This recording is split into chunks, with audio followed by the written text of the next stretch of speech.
Now they told David, "Behold, the Philistines are fighting against Keilah and are robbing the threshing floors." Therefore David inquired of the Lord, "Shall I go and attack these Philistines?" And the Lord said to David, "Go and attack the Philistines and save Keilah." But David's men said to him, "Behold, we are afraid here in Judah. How much more then if we go to Keilah against the armies of the Philistines?" Then David inquired of the Lord again. And the Lord answered him, "Arise, go down to Keilah, for I will give the Philistines into your hand." And David and his men went to Keilah and fought with the Philistines, and brought away their livestock, and struck them with a great blow. So David saved the inhabitants of Keilah. When Abiathar, the son of Ahimelech, had fled to David to Keilah, he had come down with an ephod in his hand. Now it was told Saul that David had come to Keilah. And Saul said, "God has given him into my hand, for he has shut himself in by entering a town that has gates and bars." And Saul summoned all the people to war, to go down to Keilah, to besiege David and his men. David knew that Saul was plotting harm against him, and he said to Abiathar the priest, "Bring the ephod here." Then David said, "O Lord, the God of Israel, your servant has surely heard that Saul seeks to come to Keilah, to destroy the city on my account. Will the men of Keilah surrender me into his hand? Will Saul come down, as your servant has heard? O Lord, the God of Israel, please tell your servant." And the Lord said, "He will come down." Then David said, "Will the men of Keilah surrender me and my men into the hand of Saul?" And the Lord said, "They will surrender you." Then David and his men, who were about 600, arose and departed from Keilah, and they went wherever they could go.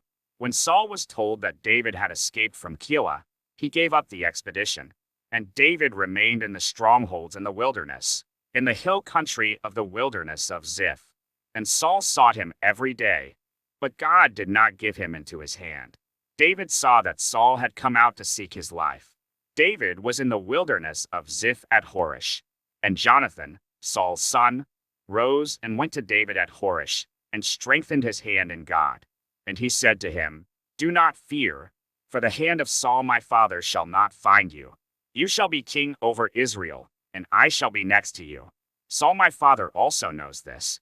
And the two of them made a covenant before the Lord. David remained at Horish, and Jonathan went home.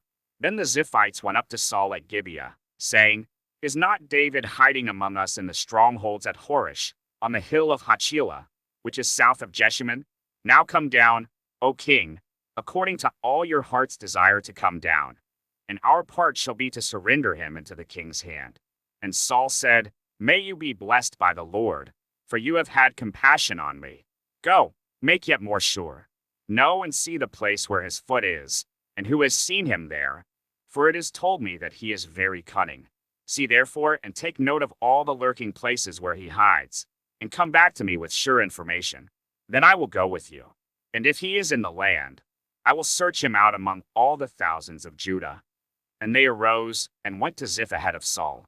Now David and his men were in the wilderness of Maon, in the Arabah to the south of Jeshimon. And Saul and his men went to seek him, and David was told. So he went down to the rock and lived in the wilderness of Maon. And when Saul heard that, he pursued after David in the wilderness of Maon. Saul went on one side of the mountain, and David and his men on the other side of the mountain. And David was hurrying to get away from Saul.